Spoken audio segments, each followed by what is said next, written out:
When I meet new people, I like to play a game called Turkey or Not. I'll make a funny sound, and they have to guess if it's a turkey sound or not. That's right, turkey.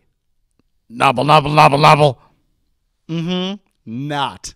Turkey or Not is a great icebreaker. That's a way for new strangers to feel comfortable with one another and maybe even become friends somewhere down the line. Once you're good friends, that's when you'll start telling stories, which may not be as fun as playing Turkey or Not, but by that time, you're real pals, so that's not a problem. Here's storyteller Gina Watters with an original story of her own. Dear Reunion Committee, I have received your invitation to the class of 1998 20-year high school reunion. Thank you so much, but I'll have to respectfully decline. As you've no doubt seen on social media, I'm doing great. I see that you guys are killing it too. Good for us. But I live out of state now, so it's just too difficult for me to make the trip back home. But like I said, I'm doing super, super awesome. It's just that flights are really expensive right now, and I don't have a car, but that's not weird. In Chicago, it's totally normal not to have a car because we have public transportation and stuff. Well, actually, a lot of people do have cars.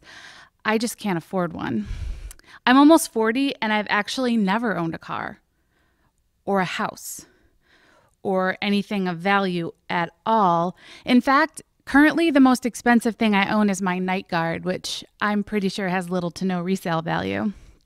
City life is great, though. I never fit in back home, but here I can enjoy culture, diversity, a complete absence of Walmarts. But yes, those perks do come with a higher cost of living. Rent here is expensive. I hear that back home houses are pretty affordable, and that's good because from what I've learned from watching House Hunters, no functioning adult can live without plenty of granite and at least one bonus room. Still not sure what that is, but glad you guys have it for your bonus stuff. My apartment is a 600 square foot walk-up in a vintage building, which is code for some of the doors shut all the way, and I hope you don't mind cockroaches. But the higher cost of living means we city dwellers get paid more. Well, most people get paid more. I still make the same entry-level salary I did when I graduated from college, but whatever. What's money, right?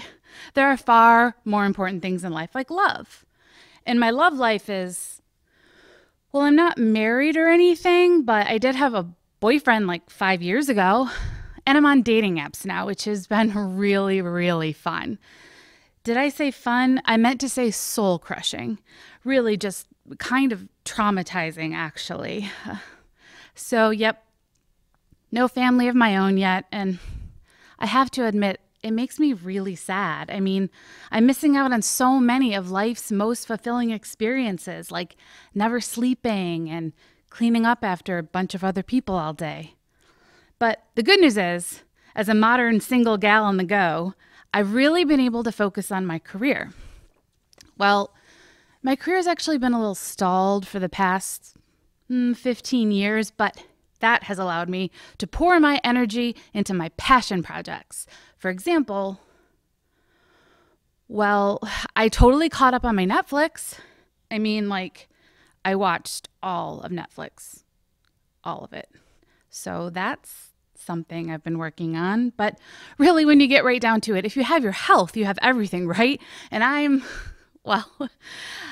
am clinically depressed, but my therapist is really optimistic that I will totally be able to function someday. And yeah, I've gained a few pounds over the last couple of years, but what's 60 pounds, right? I mean, you know how it is. You just have no pleasure or fulfillment in your life, so you just fill the void with food until you eat so much you become physically ill.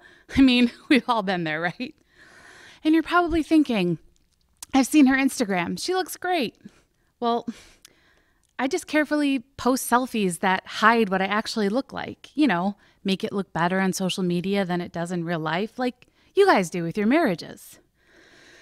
You know, maybe one day we'll look each other in the eye free of filters and hashtags and share the truth of our lives in a moment of real humanity. Or not. But either way, Thanks again for the invitation to come together with a group of strangers, bound together by fate of birth, to revisit one arbitrary 4-year period of our lives in an empty ritual we're asked to repeat decade after decade, ceaselessly until we die. But I just can't make it. Only because of totally logistical reasons, not because I'm fat and broke and single, just 100% that travel thing. Well, that and a lot of you voted for Trump, but hey, let's save that for the 30-year. Go Bucks! Gina Watters, come join me at the intersection of Hollywood and/or Broadway. Thanks for being on Steve Gadlin's Star Makers. Thanks for having me. Oh, it was a real pleasure. I love storytellers. Can you tell me how long you've been writing stories? Since as long as I could write, probably. Kindergarten? Wow. And is the story you read, the response, the letter, did you ever really send that to the committee? No, and my reunion is actually taking place at the end of this month. Well, maybe you should show up and read that as part of the reunion party.